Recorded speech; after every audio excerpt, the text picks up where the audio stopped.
ভারত পাকিস্তান সংঘর্ষে শহীদ সেনা জওয়ানদের সম্মানে নীরবতা পালনকে কেন্দ্র করে শাসক এবং বিরোধী দলের ধুন্ধুমার বাঁধল।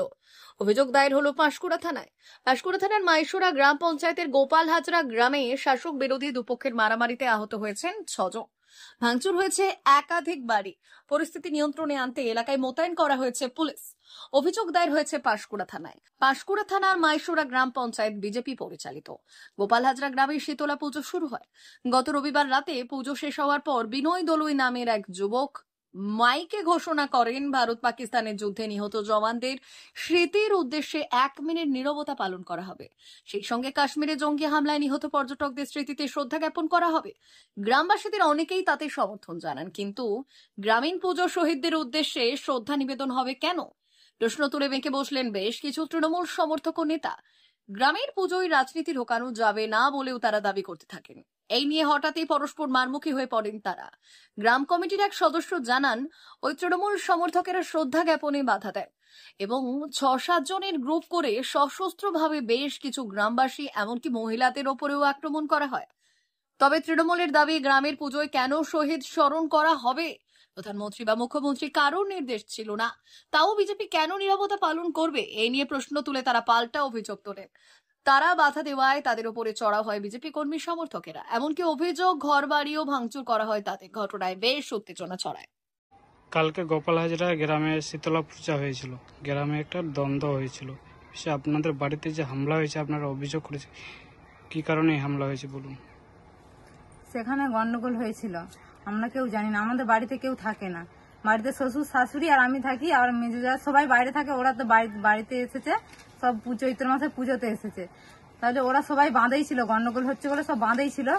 বাচ্চাগুলো সব ঘরে ঘুমাচ্ছিল। ওরা সবাই এসে এখানে রাতের বেলা ওখানে গন্ডগোল হয়েছে। গন্ডগোল হয়ে যাওয়ার পরে সবাই এখানকে এসেছে। ওখানে গন্ডগোল হয়েছে, গন্ডগোল হওয়ার পরে সবাই থামাথামি করেছে। এবার সবাই বলেছে অনেক লোককে মেরেছে। সেটা এখানে এসে ওরা সবাই বলছে যে এখানে লোক মেরেছে। আমাদের বাড়িতে কোনো পুরুষ মানুষ কেউ নেই, ছিল না। আর ওরা সবাই মেরেছে। ওরা বলেছে যে এখানের লোক মেরেছে। বলছে আমার ভাসুরের নাম পল্টু হাজরা, বলছে তাকে মেরেছে, বলছে সে মেরেছে। তার ঘর সে বাঁধে থাকে। আমি এত বছর বিয়ে হয়েছি, সে এখানে কোনোদিনই থাকে না, সেখানে কোনোদিনই থাকে না, সে বাঁধে থাকে। তার দোকান ভাঙবে বলেছে, ই করবে বলেছে, তাকে বলেছে। আর এখানে আমার বাচ্চারা সব শুয়ে থাকে।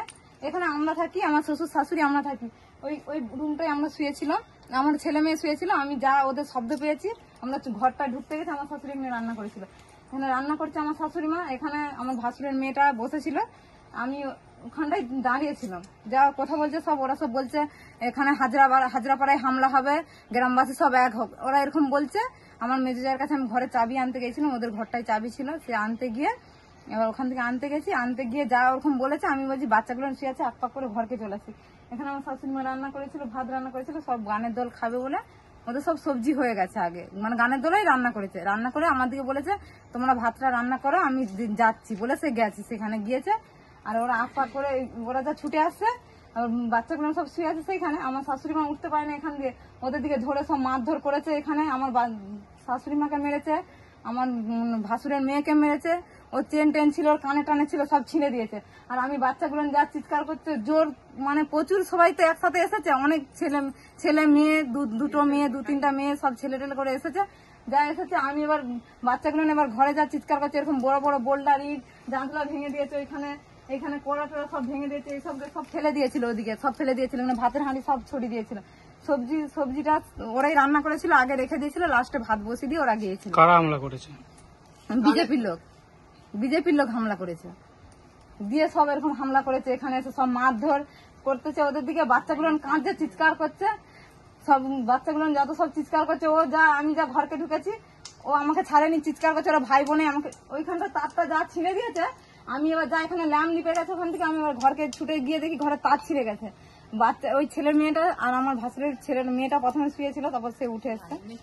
সে যা লাইনটা ছিল, তো লাইন যা এরকম এটা যা ফেলে দিয়েছে, মুসুরিটা টাঙানো ছিল। দেখুন এই যে তারটা, এই যে এখানে এই তারটা রয়েছে এইদিকে, আর এখানে এই যে তারটা আমি বের করেছি সকালে পুলিশদের দিকে দেখাবার জন্য বের করেছি। এটা পুরো আমার বিছনায় করছি, এটা খুল যা সে বিছনাতে। এটা কথা বলতে গ্রাম কমিটির কালকে আমরা শীতলা পুজো 2 দিন ধরে শীতলা পূজা, মানে গত শুক্রবার থেকে মায়ের পূজা অর্চনা শুরু হয়েছে। বার্ষিক যেমন শীতলা পূজা হয়, কালকে শনিবার ছিল, মায়ের মেন পুজো ছিল, পুজো সমাপ্তির পথে আমরা তখন রাত্রি 9:30টার দিকে বাজনদার যারা আসছিল তাদেরকে ওই জায়গাটায় বসে পেমেন্ট করছিলাম।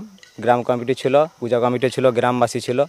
হঠাৎ দেখি ওখানে যারা নাচানাচি করছিল তাদের মধ্যে মহিলা ছিল, বাচ্চা ছেলেরা ছিল, আরও অনেকে যুবক ছেলেরাও ছিল নাচানাচি করতে করতে। এখন 2-4 জন বলছে, আর ভারতবর্ষে এত যে মানুষ অকাল প্রাণ দিল ঘুরতে গিয়ে প্যারোগাঁড়তে, এবং আমাদের যে সমস্ত সৈনিক অবনরত বর্ডারে যুদ্ধ করে চলছে ভারতবর্ষকে রক্ষা করার জন্য, আমরা তাদের জন্য 1 মিনিট নীরবতা পালন করব। এবার সেই হিসেবে মাইকটা হঠাৎ বন্ধ করে দিয়ে মাইকে এটা ঘোষণা করলো। তখন কি করলো, কিছু দুষ্কৃতীর ছেলে তারা বলল কি না, এইসব কিছু এখানে করা যাবে না। এবার যে বলেছিল যে 1 মিনিট নীরবতা পালন করব, সে বললো কেন করতে দিবেনি? হ্যাঁ, আমরা তো ভারতবর্ষী, সবাই তো আমরা ভারতবর্ষেই থাকি, তাহলে তাদের জন্য কি 1 মিনিট নীরবতা পালন করবো না? বলতে তাদেরকে তারা দলবল নিয়ে এসে মিনিমাম ওরা 6-7 জন একটা গ্রুপ করে এসে ছোট ছোট বাচ্চা, তার বাবাকে, এমনকি একটা ভদ্র মহিলা তার ছোট বাচ্চাকে নিয়ে দাঁড়িয়ে ছিল, তাকে পর্যন্ত চচ্চাপড় মেরেছে। যে ছেলেটা বলেছিল 1 মিনিট নীরবতা পালন করব, তার তো এইসব একবারে কি নিয়ে আসছিল কি জানি, ছোড়া টোরা হয়তো কিছু হবে হাতে ছিল, এইখানটা চেড়াছেড়ি করে দিয়েছে। এরপর আমরা বললাম যারা এরকম ঘটনা করেছে তাহলে পূজা কমিটি তাদেরকে এখানে বস করে রাখি, কি হয়েছে না হয়েছে আমরা আলোচনা করব। বলতে তারা সব যে যা ছুটে ছুটে দৌড়ে পালিয়ে গেল। তারপর আমরা থানার দ্বারস্থ হলাম, পুলিশকে ফোন করলাম। সঙ্গে সঙ্গে পাঁশকুড়া থানা থেকে সিভিক আসলো 2-4 জন, তারপরেই পুলিশ আসলো। স্যারদেরকে সমস্ত ঘটনা আমরা খুলে বললাম। খুলে বলার পর তারা বলছে যে ইমিডিয়েট এই ছেলেগুলোকে, মানে বাচ্চা ছেলেটা এমন বুকে ছাতিয়ে লাদ মেরেছিল, সে হাঁই করতেছিল, ইমিডিয়েট এদেরকে তোমরা হচ্ছে যে কোথাও মেডিকেল ট্রিটমেন্ট করো। বলতে আমরা তখন আমাদের সামনাসামনি বলতে পিতপুর হসপিটালই রয়েছে, পিতপুর হসপিটালে নিয়ে গেলাম। নিয়ে যাওয়ার পর ওখানে 5-4 জনের আমরা মেডিকেল চেক আপ করলাম। তাদেরকে ইঞ্জেকশান, কাউকে ওষুধ, কাউকে তো এক্সরে করতে বললো।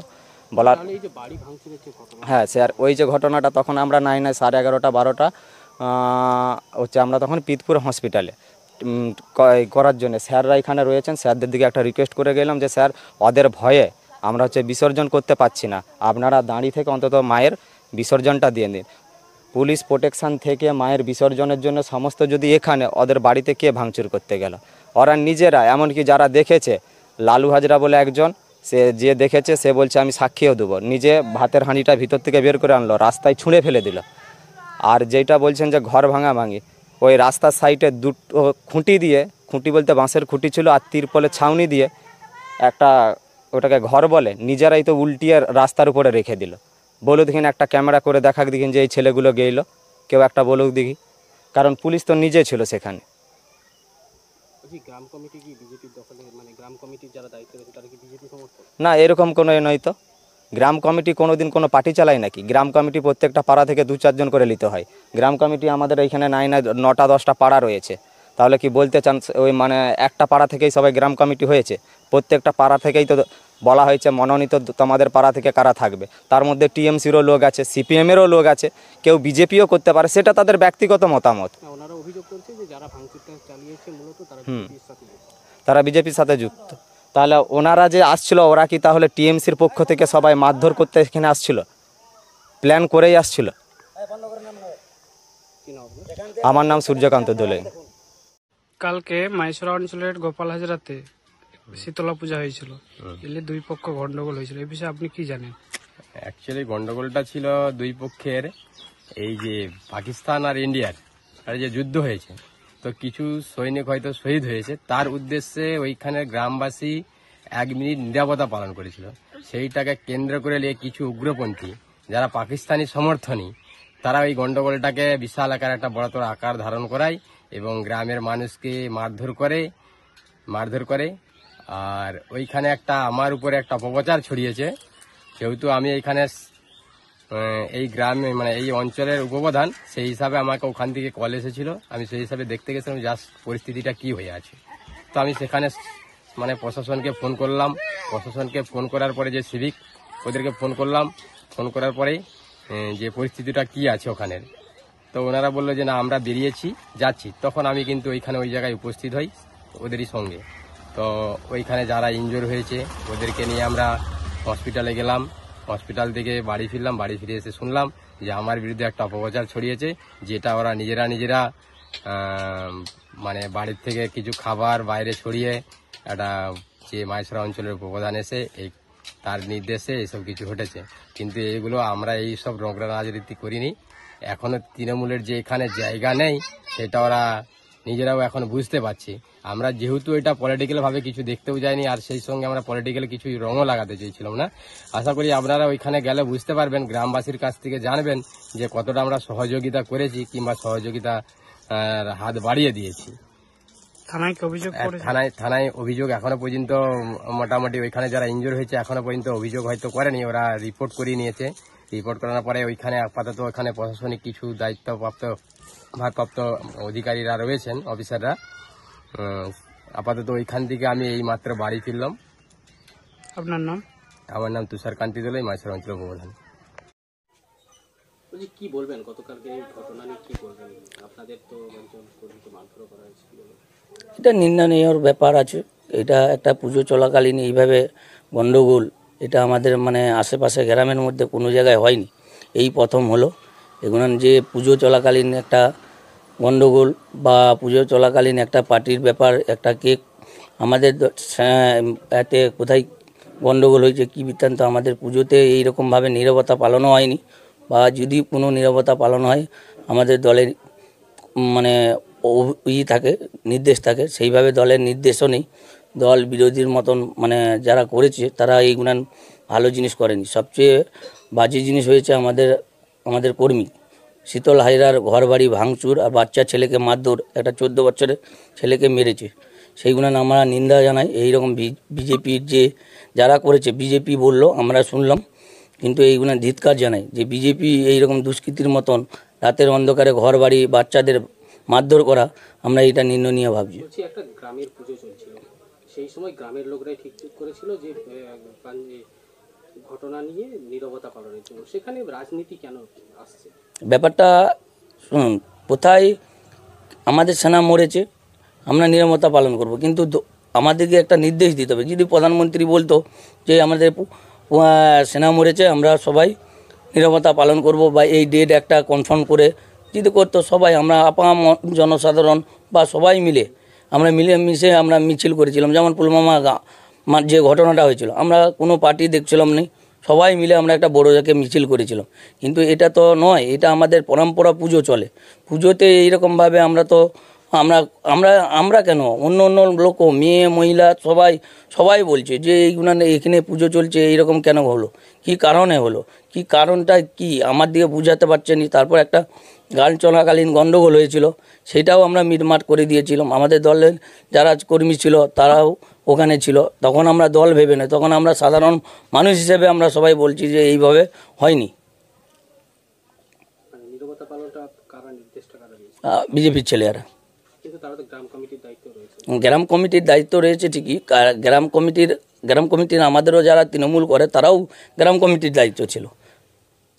তারা বারণ করেছে যে এইসব জিনিস গ্রামে হয় না। এই নিয়ে বসতায় মানে দুই পক্ষে একটা মানে মুখামুখি হয়ে যায়, এই নিয়ে অসুবিধার জন্যে আমরা মানলাম যে একটা যাই হোক হয়েছে, নিরাপত্তা পালন করেছে, সব ঠিক আছে। কিন্তু একদম মিছিল সহকারে বিজেপির হাঁকি যাওয়া, দিয়ে স্লোগান দিয়ে আমাদের শীতল হাজরার ঘরে বাড়ি আর বাচ্চা ছেলেটাকে মারা, আমার এটা খুব নিন্দনীয়। আমি মাইসরা অঞ্চলের পক্ষ থেকে আমরা কিন্তু এটা নিন্দনীয় ধিক্কার জানাই। আপনি কি মনে করছেন নীরবতা পালনটা করা উচিত ছিল না? না, আমার তো মনে হয় এই পুজোতে মানে করা উচিত হয় না। একটা ফ্রি টাইম করে সবাই মিলে আমরা সবাই করব, কেউ বাদ নেই, মেয়ে থাকবে ছেলে থাকবে সবাই, আরও বিজেপি কংগ্রেস সিপিএম সবাই থাকবে, সবাই মিলে আমরা নিরাপত্তা দেশের জন্য সব কিছু জিনিস করতে রাজি আছি আমরা। তা বলে এই একটা দেশের পুজো হচ্ছে, সেখানে অনুষ্ঠান আমি চাঁদা দিয়েছি, আরও লোক চাঁদা দিয়েছে, সবাই দিয়েছে, সেই জায়গায় এইরকমভাবে তাহলে আমাদেরকে সিস্টেম অনুযায়ী চলতে হবে যে আমরা এইরকম এই সৈনিকেরা মারা গেছে তার জন্য নীরবতা পালন করব। তাতে একটা কোর কমিটি ছিল, সেই কোর কমিটিতে আলোচনা করলে তাহলে কোনো কিছু অসুবিধা ছিল না। আমার নাম বাবলু চাতিক, মাইসরার যুব তৃণমূল কংগ্রেসের সভাপতি। মেদিনীপুর জেলার ফার্নিচার জগতের স্বনামধন্য প্রতিষ্ঠান দাস ফার্নিচার এখন আপনার শহর বেলদাতে। বিয়ে বাড়ি কিংবা বাড়ির সৌন্দর্য ফেরাতে আজই আসুন আমাদের মেগা শোরুমে। শপিং স্বাদ পূরণ করবে মেসার্স দাস ফার্নিচার, বেলদা কেশরী মোড়, হসপিটাল যাওয়ার রাস্তায়, বিএসএল অফিসের পাশে, পশ্চিম মেদিনীপুর। এখানে পাবেন নিজস্ব কারখানায় তৈরি সমস্ত প্রকার কাঠের ও স্টিলের ফার্নিচার। এখানে পাবেন মডিউলার বক্স কাট, মডিউলার বেডরুম সেট, দোলনা, garden furniture, wall unit, modular dining set, office furniture, digital print আলমারি, modular sofa, sofa cum bed, modular centre table, fibre furniture, wooden furniture সহ যাবতীয় ফার্নিচার আসবাবপত্র পাওয়ার একেবারে বিশ্বস্ত প্রতিষ্ঠান দাস ফার্নিচার। দাস ফার্নিচার এখন আপনার শহর বেলদাতে। আমাদের dealership Bharat side, Quanto furniture, Hasmukh furniture, smart furniture, supreme furniture, Kurlon mattress, century mattress, classic mattress ইত্যাদি। বিশেষ দ্রষ্টব্য, প্রোডাক্টের গুণগত মান ও দাম যাচাই করে মাল কিনুন। মেসার্স দাস ফার্নিচার, বেলদা, কেশিয়ারি মোড়, রেলগেটের কাছে। বাড়ির সৌন্দর্য ফেরাতে আজই চলে আসুন দাস ফার্নিচারে, নিয়ে যান সুলভ মূল্যে যাবতীয় সামগ্রী। যোগাযোগ করুন 03229299933 অথবা 9933333062 অথবা 7001139426। আমাদের ঠিকানা বেলদা, কেশিয়ারি মোড়, হসপিটাল যাওয়ার রাস্তায়, বিএসএল অফিসের পাশে, পশ্চিম মেদিনীপুর।